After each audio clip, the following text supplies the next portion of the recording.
નમસ્કાર. આજે આપણે વાત કરવાના છીએ હસનૈન પ્રાથમિક શાળાના સ્પોર્ટ્સ ડે વિશે, જ્યાં વિદ્યાર્થીઓએ પોતાના જુસ્સા અને મહેનતનો જોરદાર પરિચય આપ્યો. આ ખરેખર એક ચેમ્પિયન્સનો ઉત્સવ હતો. તો સૌથી મોટો સવાલ એ છે કે આખરે ચેમ્પિયન કોણ બન્યો? કોણે મેદાન પર પોતાનો દબદબો જમાવ્યો? ચાલો હવે વધારે રાહ ન જોતા સીધા જ પરિણામો પર નજર કરીએ. સૌથી પહેલાં ચાલો શરૂઆત કરીએ મેદાન પરની રમતોથી. અહીં તાકાત અને ટેકનિકનો અદ્ભુત સંગમ જોવા મળ્યો. જોઈએ કે કોણ બન્યું મેદાનનું મહારથી.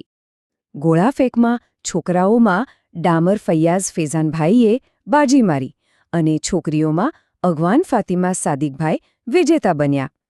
પણ હા, ડામર ફૈયાઝનું નામ ખાસ યાદ રાખજો, કારણ કે આ તો બસ એક શરૂઆત છે. હવે વાત કરીએ ચક્રફેંકની. અહીં પણ જોરદાર પરફોર્મન્સ જોવા મળ્યું.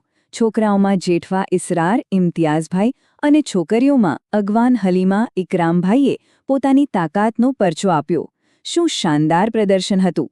અને હવે ઊંચી કૂદ. અહીં વિજેતા કોણ હશે? જી હા, ફરી એકવાર એ જ નામ, ડામર ફૈયાઝ ફેજાનભાઈ. મેં કહ્યું હતું ને, આ નામ યાદ રાખવા જેવું છે. અરે વાહ, આ તો કમાલ જ થઈ ગઈ.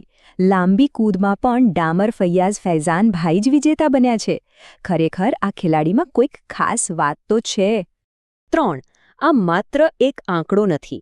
આ એક જ ખેલાડીની 3 શાનદાર જીતની કહાણી છે. તો આ છે ડામર ફૈયાઝ ફૈઝાનભાઈની હેટ્રિક. ગોળા ફેંક, ઊંચી કૂદ અને લાંબી કૂદ ત્રણેયમાં એમણે પ્રથમ સ્થાન મેળવ્યું.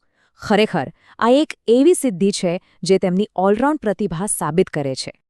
ચાલો, મેદાન પરની તાકાત તો આપણે જોઈ લીધી. હવે જરા ટ્રેક પરની સ્પીડ પર નજર કરીએ.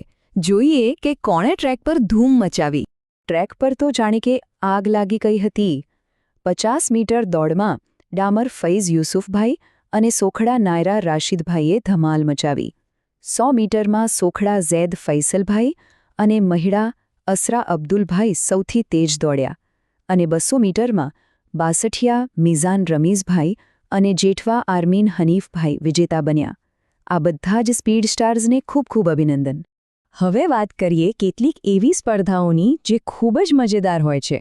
અહીં તાકાત કરતાં પણ વધારે ધ્યાન અને સંતુલનની કસોટી થાય છે. આપણા બધાની ફેવરેટ લીંબુ ચમચી રેસ. અહીં ધ્યાન અને સંતુલનનો ખરો ખેલ હતો, જેમાં મુલ્લા ઝૈદ, યાસીનભાઈ અને ગબ્બલ એકરા અસ્પાકભાઈએ બાજી મારી લીધી. અને દોરડા કૂદમાં ચપળતા અને સહનશક્તિનો જબરદસ્ત નમૂનો જોવા મળ્યો, જ્યાં ચૌહાણ જુલેખા સબ્બીરભાઈ ચેમ્પિયન બન્યા. ખૂબ જ સરસ પ્રદર્શન. તો આ બધા હતા આપણા વિજેતાઓ. પણ સ્પોર્ટ્સ ડેની સાચી ભાવના તો ભાગ લેવામાં અને પ્રયત્ન કરવામાં છે. ચાલો જોઈએ કે હસનૈન શાળા પરિવાર આ વિશે શું કહે છે. શાળા પરિવારે દરેક વિજેતાને દિલથી અભિનંદન પાઠવ્યા છે, કારણ કે આ ઉજવણી ફક્ત જીતની નથી, પણ દરેક બાળકની ભાગીદારી અને એમના પ્રયત્નોની પણ છે.